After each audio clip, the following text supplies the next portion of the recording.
Right, hello everybody and welcome to the match preview, because finally that international shite is finished. Match preview for Plymouth away on Saturday. Now, as you can see, we've been joined by Paul, who's back from holiday. Poor little Paul, he's not feeling very motivated today. He's suffering from the holiday blues. The Moroccans have butchered his hair, but I'm sure he'll be fine by Saturday. Oh, I hope I am, mate, but it was alright on holiday, but we did take out a certain tequila bar when Sunderland were playing Portsmouth, and we obviously won that game. You got the score right. I did indeed, thanks to my Luke. Just remember that. And then after the match, we got refused entry from every place in Lanzarote because we were steaming. Did you only go to the tequila bar because you're drinking shots and shot glasses feel like a pint in your hand? Aye, it was massive as well. And you know what it's like when you're going abroad, the day double strengths. Oh, yeah, so they do like. We were bad. And anyway, the shirt giveaway I forgot to mention in the last video. I don't know why I forgot to mention, but we'll announce the winner of it on the live stream, which we will be doing on Saturday. Yes, we will. Our first live stream of the season, believe it or not. We've had a bit of a hectic start to this season, me and Paul, but normal service should be resumed from now. But let's briefly talk about. You haven't said it. Go on, say your bit. You haven't said it for a bit. What? Before we start, hit the thumbs up and subscribe if you're new. Hey! Oh, yeah. He hasn't said that for ages. Thumbs up if you're new to the channel. Do you know what? I've lost all me. I need to put more water in my I've nose. lost all my cohesion. You need to. You know what I mean? But so far this season, Paul. Yep. Very happy. Very happy. Very happy. Actually, apart from the cup, which, let's be honest, we wanted to focus mainly on the league. I wasn't particularly bothered that we went out. And you know what Reggie, by his lineup, looked like he didn't give a shit in anywhere, really. He changed all 11 players. I changed everybody. So he weren't even that fussed in anywhere. And it's done us good, really. Look at the game against Portsmouth, which was our last game, which we'll touch upon now, Stephen. Yeah. Well, what's to say about it, really? We started off, they started a bit more fast on the first 5-10 minutes. But then, thanks to their defensive cock-up. Sunderland as Hume puts the ball in. The end of shot is saved, and we went 1-0 up, and then we just took our. Absolutely took our, and then we felt we were that good. We got bored of scoring in their net, so we scored in ours. Yeah. Well, it's funny, every Sunderland game this season, at home or away, it's been where the opposition have started fast. They've started the better team. Look at Wednesday at home. But then we slowly get control of the game, and our midfield is just a joy to watch. It is. We'll talk about it more later on, but our midfield, Reggie's got big problems. But the good problems that a manager likes to have. But like I say, just to name a few players that have been, everyone's been brilliant so far this season, which we can all agree on. But my ender, I said it before the season started, I think he's going to come good. He's been involved in 4 goal contributions, scoring 2 and got 2 assists. Chrissy Rigg, Joe Bellingham in the middle, they've been absolutely phenomenal. Long may it continue. Obviously you've got, Real Madrid and Dortmund or Bayern Munich. Everyone's sniffing around Rigg, everyone's sniffing around him, but they can piss off. They can't. Defence, the only goal we've conceded was from our own defender. he's in. Swanson heads in across, and it's another own goal. That really sickened me, you know. I know you are, because you've got the scope addiction, but I was absolutely devastated about that. It was a proper kick in the teeth because we were doing so well, keeping clean sheets. And I know Luke 19, it was devastating. He even put a post on about it. Yeah. All the lads were gutted. And then at the end he put sorry, Pato. Aye, sorry, Pato. But look, from what we've seen so far, the international break for me, I hate them anyway, there's no idea. But it came at the wrong time because we were flying. I'm hoping while I know certain players have been away on international duties, but I'm hoping they've still been, which I'm sure they will have been, grafting out on the training pitch, rectifying any wrongs that Reggie wasn't happy with, because even though we've smashed this season so far, for obviously four games, 4 wins, you can't grumble at that. But after every game, Reggie's been saying there's still points to work on, So hopefully he's had that 2 weeks work on it, and then we can come up the blocks flying again on Saturday. Stephen, we always knew, even at the end of last season, there was potential with this squad. There's some really talented players in there. We just needed a good head coach to get the best out of them. Yeah, and like I said, when he got appointed, both of us are guilty of it, and so many EUs before you start denying it. We were like, who's this geezer? Got relegated last season. We're like, well, why have we went for them? We all wanted someone else with it. It was a bit more well known, this, that, and the other. But so far, so good. He's proven us wrong so far. The players are working for him harder than what I've seen the players work. Our forward press is it's a joy to watch. And some of the players, and I'll highlight Patrick Roberts. Patrick Roberts has been, it's like a new signing this season. Obviously, he had a bit of an off-season last year, which we all know. But so far this season, he's been absolutely fantastic. His runs have been tremendous. And when he's lost the ball, he's then won it back. Where last season, if he lost the ball, he'd like shrug his arms and be like, oh, for God's sake. But the whole team's fighting for each other. I was just about to say that, though. The work rate, with when they lose the ball, the hunting in packs to get it back. And like I say, it's a joy to watch at the minute. It really is. Like I say, I've got no complaints. Nah. And that's very rare. That's very rare. I know. It's normally the tables are turned. It has indeed. And just to show recognition in how well we've started this season, Big Reg, he's been nominated for Player Manager of the Month. Now, I'll be honest, if he doesn't get it, then there's something seriously wrong, because he's only one who's played 4, won 4. So that should be nailed in. And I was surprised at this one, because there could have been many Sunderland players that were brought into it, but my Luke has been nominated for Player of the Month. There's four-man shortlist. 2 of them used to play for Sunderland. Obviously, Luke O'Nien does play for Sunderland, and the other one, some random geezer who's not going to get it. Well, the ball, what they played out wide, Luke O'Nien did in the Portsmouth with his left foot. Oh, it was class. Weak foot and all. But I mean, it could have been anyone. The curse of the Manager of the Month, though, do you really want him to win it? Wait, I think he's got to. He's got to, yeah. He's got to win it, but I think we've spoken about it a couple of seasons ago when Mowbray got it, then we went on a 3-game losses streak or something. It happened to Lee Johnson. And it happened to Lee Johnson as well. But hopefully it'll not happen with Big Reg. But he's class, Reg. I mean, when I say Luke O'Nien was nominated, I thought, right, I understand that. He's got 2 goals, 3 if you include the own goal, 2 assists. But then again, you've also got Serkin, who's been phenomenal. I think I watch a lot of TikTok videos, and there's loads of other people who talk about the championship and all that, and every single one of them's mentioned Serkin. And if we can keep him injury free, he's going to be phenomenal. I think he's already been getting the title of being the best left back in the league. There's so many Sunderland players you can pick, though, Steve. Exactly. Like look at Riggy, absolutely unbelievable. The ball, what he done when he absolutely embarrassed one of the Portsmouth players. He looked like he was going that way, and he flicked it out the back of his head and turned around and just absolutely even before Mundell's goal, the tackle that Rig put in, and then he won the ball, and then my end of one off for the fed it to Mundell. On a yellow card and all. And there's Mundell as well. Mundell's come in, obviously filling the gap that was left by Jack Clark when he moved to Ipswich. And Mundell's 2 goals in 2 games since Clark's left. I really like the look of him. I mean, yes, he's still very raw. He's got a lot to learn. But so far, so good. He's running, his energy is tremendous. Came in when he says he's got, I said big shoes to fill, and you went on, he's size 8. Them shoes are looking a little bit smaller now. They are indeed, they are indeed. But right, Plymouth on Saturday. You will be pleased to know that finally, after much and much anticipation, we will be doing a live stream. Yes! The first one of this season. Obviously, circumstances were out of our hands. You know why. You know why we couldn't do them before. But this Saturday for Plymouth, there will be a live stream from me and Paul. Definitely, and it's more positive news than the reason why I couldn't be on as well. I'm buzzing. Yeah. So we're just full built on the channel now. Live stream, another positive thing. I like to have a beverage at the games now, which previous seasons have stopped. So we'll have a couple of cans. It should be a laugh like it always is. I mean, chances are I might be late. You need to bring stuff as well. Yes, yes. We met, as you know, those of you who got us on the Facebook page, we met Big Viking, Alexander Nielsen, and yet again he arrived with a big box of goodies, and I've got some of them. Some of them's gone. He gave us loads of goodies, I guarantee the minging tasting sweets, but we're going to try them for the first time on Saturday live on YouTube, so you can all have a giggle at me nearly vomiting. All right, but we'll get back to Plymouth, Stephen. They haven't had the best of seasons this season. Last season, they just managed to stop up by 1 point, 51 Birmingham, which I predicted had gone down. They got relegated. So, you know, what I said at the beginning of the season, Plymouth, they just want to consolidate, stay in the league, and stay up. And now, that obviously, this season they want to push on, but with a new manager coming in, Rooney hasn't had the best managerial career up to now.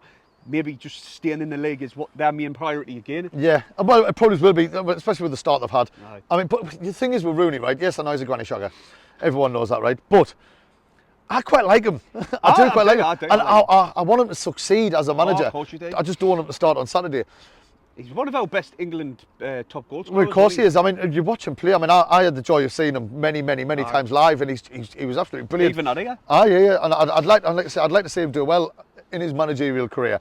Obviously, he hasn't had an easy run in with like certain transfer embargoes with different clubs he's been at and things like that. But this season, like I say, he hasn't got off to a great start. I've called it the Rooney curse, because every time he's took over a club, look at what he did. Birmingham was 6th in the league when he took over them, and then they got relegated.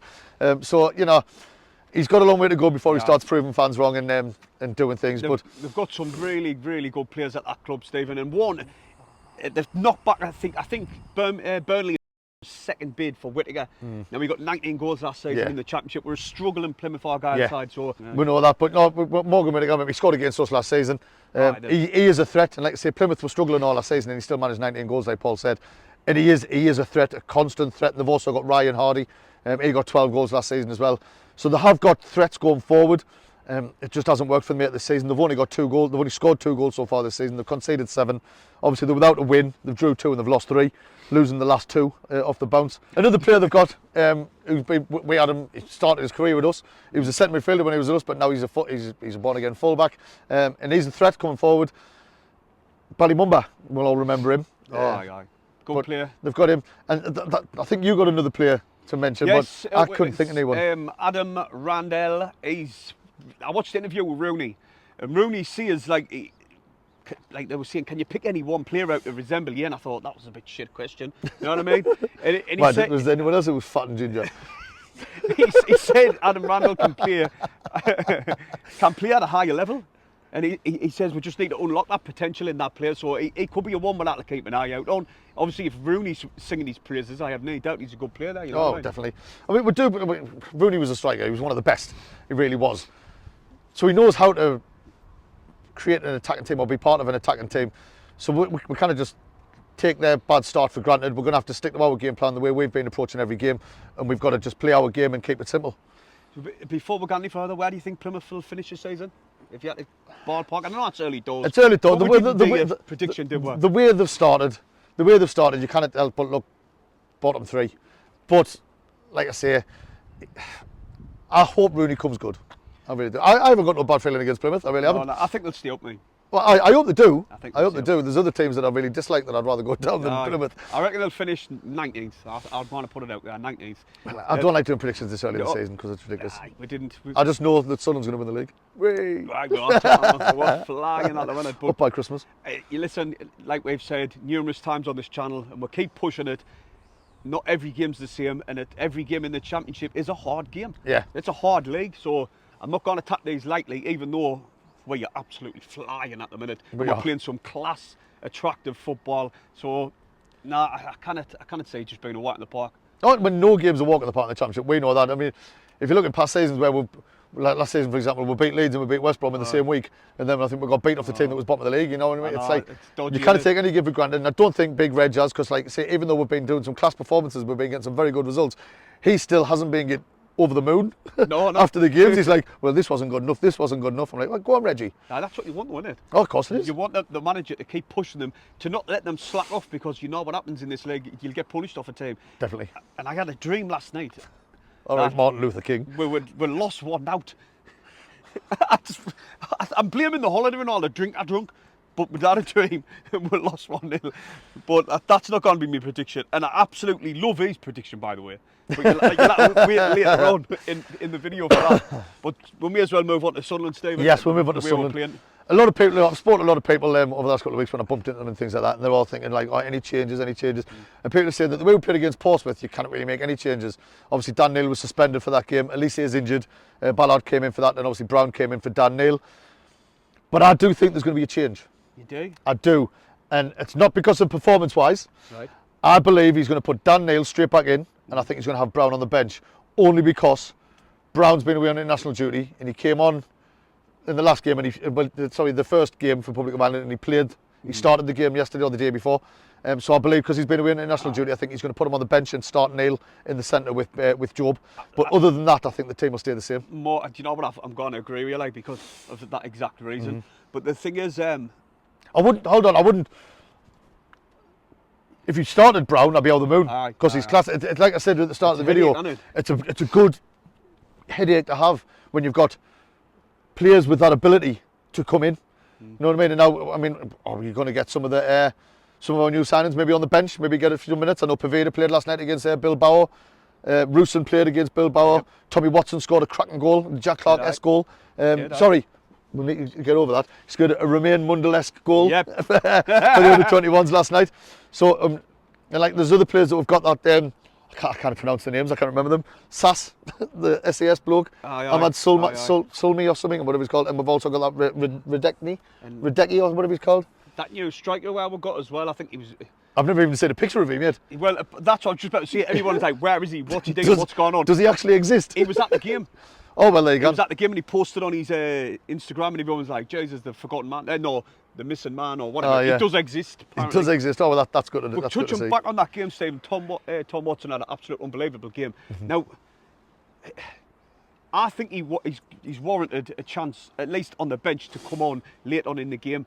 Because the way he's performing for the under-21s, he's just scoring with every game, man. So he deserves his chance. We've sang his praises for ages now. Yes, from last season. Even when Dodds was in charge. So I think now he's definitely warranted a chance on, at least on the bench. Yeah, well, he's been on the bench so far this season. Right, I think he's been on the bench every game, you know what I mean? A bit more minutes. I mean. Obviously, depending on how games are going and things like that. But yeah, but Tommy Watson, he's a rising star. And Speakman said over the last couple of weeks, during the international break, that not a lot of people will have knew, I didn't know at the time, that they said they turned down bids.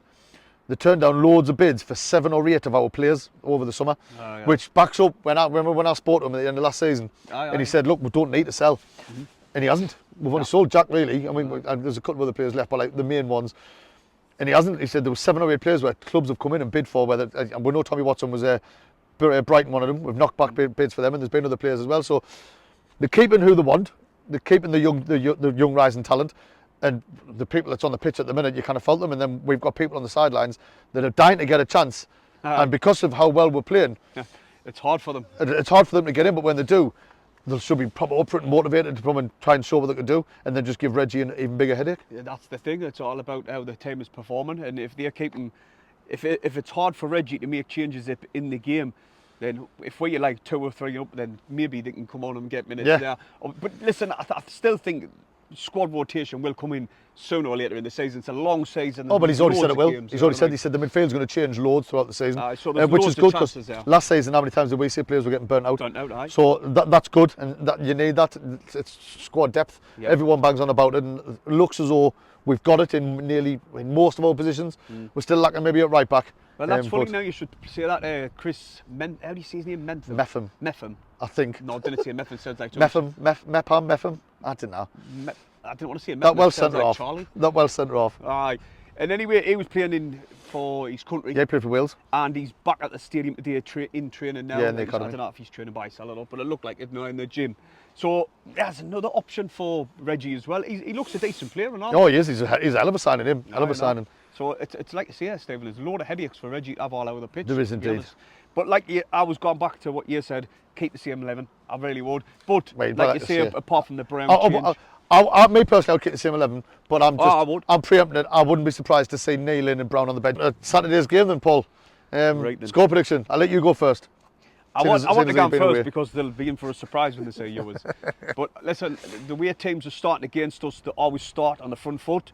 But then Sunderland gradually get control of the game, we get an early goal, and then we're just going to put a few past teams. But I played absolutely unbelievable. I can't believe how well the teams adapted to Reggie's style so quick, especially with being so young. I know I waffled on a bit there. I'm going to go for Sunderland another 2-0. Clean sheet as well. Going 2-0? Yep. Well, my prediction, I took into consideration that last season, I know this isn't about a bad start, but last season they were hard to beat at home. They beat us at home. Yep. They were like I said, I know they had a struggling season, but they were hard to break down. They got a lot of draws at home and a few cheeky wins at home. Conceded 70, No, I know they did, but not all at home. You know what I mean? But they were hard to beat at home last season, and bearing that in mind and how well we've played, I'm going for a Plymouth 0, Sunderland 5. I pray to God you're right, because that'll be a mainstream. Some viewers might think, bloody hell, he's getting a bit carried away so far this season, but I don't care. Do you know what he told me? He told me, I've seen a lot of TikTokers who do the fully AFL and the Championship and that, and they're all singing our praises, and I went, calm down, it's only early doors. And now you've got carried away. No, not carried away, I just think we're going to beat them 5-0. You know what I mean? I hope you're right, and anyway, I hope you're right. That's probably about it, isn't it? It is indeed. Please come along and join us on the live stream. We'll have beverages, laugh, horrible and we've got Alexander Nielsen's box of goodies to try, and we're going to announce the shirt giveaway. Loads and loads of people got 1-0. And it's going to be a nightmare for me to write them all down, but it's, what can you do? Exactly. But anyway, that's it. Hit the thumbs up. Subscribe if you're new. Oh, well, lads!